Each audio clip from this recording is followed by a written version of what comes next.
Увеличение пенсий, доступная ипотека, льготное налогообложение. В Москве прошло расширенное заседание коллегии Минфина России. Условия содержания детей в частных детсадах будут пересмотрены в Якутске. Что изменится? В Нюрбе прошел региональный форум, посвященный 120-летию со дня рождения видного государственного деятеля Александра Габышева.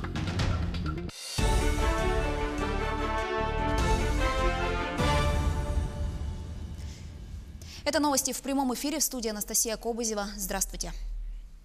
КАМАЗ перевернулся в Верхоянском районе Якутии. Авария произошла накануне на 26-м километре автодороги Батангай-Бетенкес. Водитель не справился с рулевым управлением и на повороте съехал с дорожного полотна.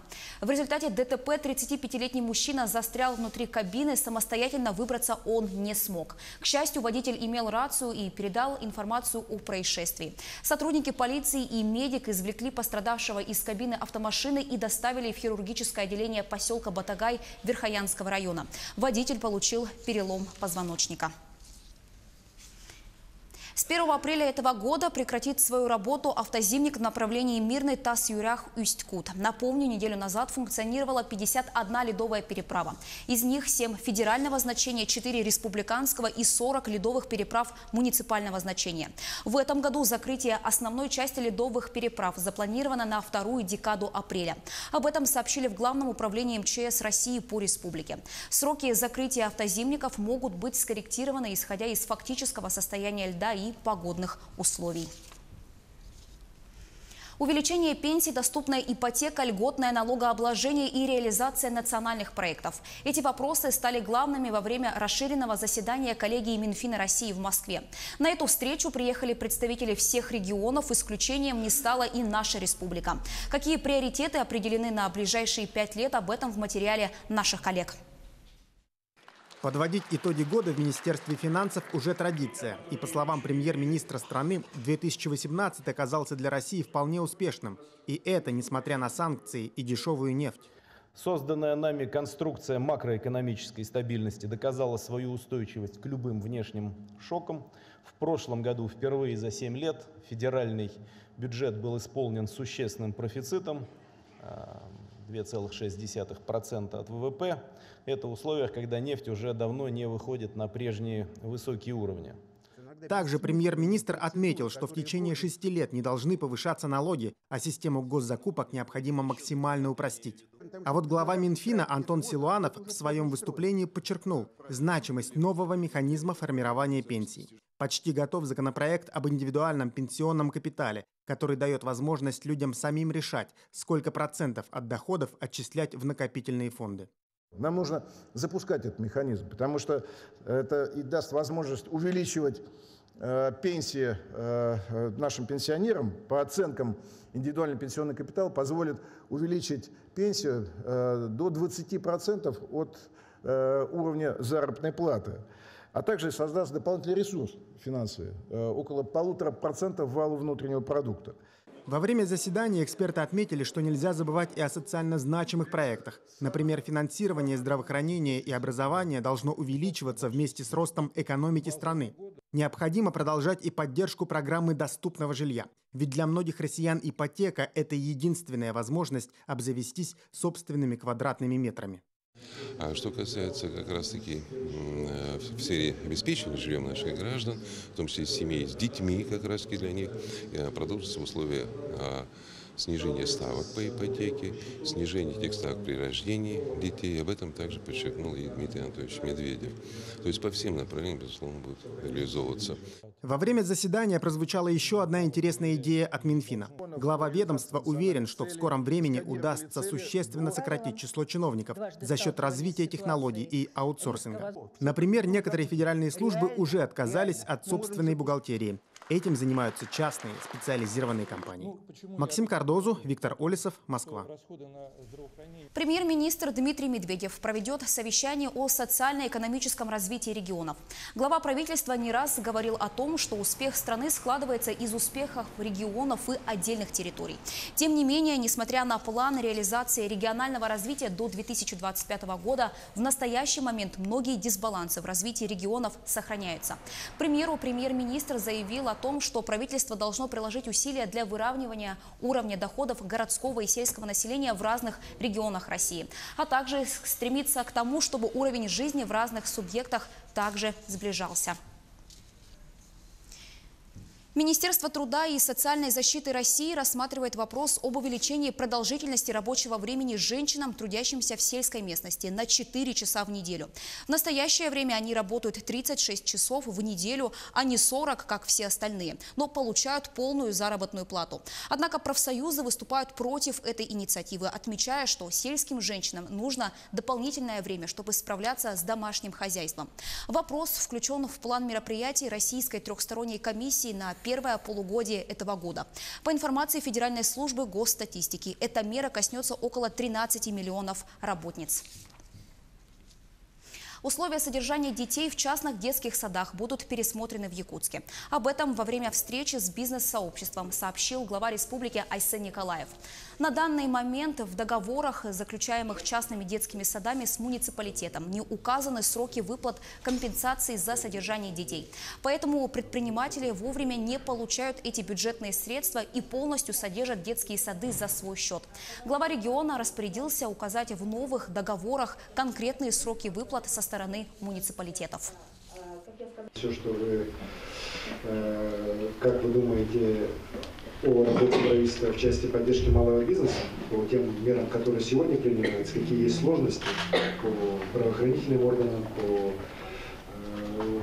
министерственным ведомствам, по муниципальным районам, если есть какие-то вопросы, для того, чтобы мы их с вами сегодня обсудили, посмотрели, ну и определенные какие-то решения выбрали.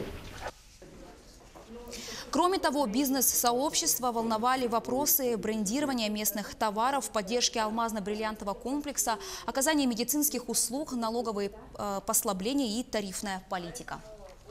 У нас очень широкая инфраструктура поддержки. Это и лизинговая поддержка, это и льготные кредиты. Мы буквально 7 новых продуктов только в первом квартале предлагаем сейчас предпринимателям. Это имущественная поддержка. У нас работает практически в каждом районе республики бизнес-инкубатор, который внутри себя сосредотачивает и консалтинговую помощь, методическую и так далее. Школа номер 25 Якутска празднует новоселье. Объект построили на месте старой школы в рамках государственно-частного партнерства. Прямо сейчас проходит торжественное открытие школы, где принимает участие глава республики Айсен Николаев. Учебное заведение площадью более 6000 квадратных метров рассчитано на 350 мест. В школе есть библиотека с читальным залом, спортивный и актовый зал с костюмерной и артистической комнатой. Также есть компьютерный класс, кабинеты военной подготовки и культуры народов. У 14-летнего мальчика Максима Ходорченко из поселка Уснера Эмиконского района одна мечта – научиться кушать самостоятельно. У него очень редкое заболевание – артрогриппоз. Совсем недавно у Максима появился шанс исполнить свою мечту. Ученые из Волгограда дали добро на приобретение экзоскелета, который поможет его рукам двигаться. Ульяна Шагина продолжит тему. Я хочу сначала в школе хорошо начать программирование учиться, так как немного у меня бывает проблематично, так что мне сначала надо хорошо его выучить. Но я хочу стать программистом. Еще при рождении Максиму поставили страшный диагноз – артрогриппоз с поражением верхних и нижних конечностей. Заболевание очень редкое. Вся жизнь Максима – это операции, благодаря которым он в 4 года сделал свои первые шаги.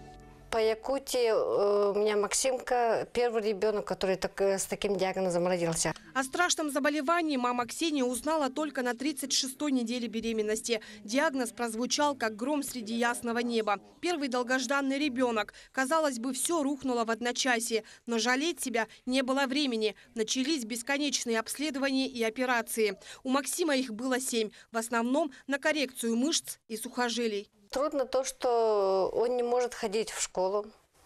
Мы в зимнее время на улицу не выходим, мы никуда не ходим. Об амкинской девочке Ванессе Мучуруковой Максим узнал из интернета. У нее такой же диагноз, как и у Максима. В декабре прошлого года ученые из Волгоградского мединститута собрали для нее экзоскелет. Тогда уехать в Волгоград маме и дочке очень сильно помогли якутяне. Собирали деньги всем миром. И уже есть первые результаты. Я участвовала легкой атлетики заняла первое место.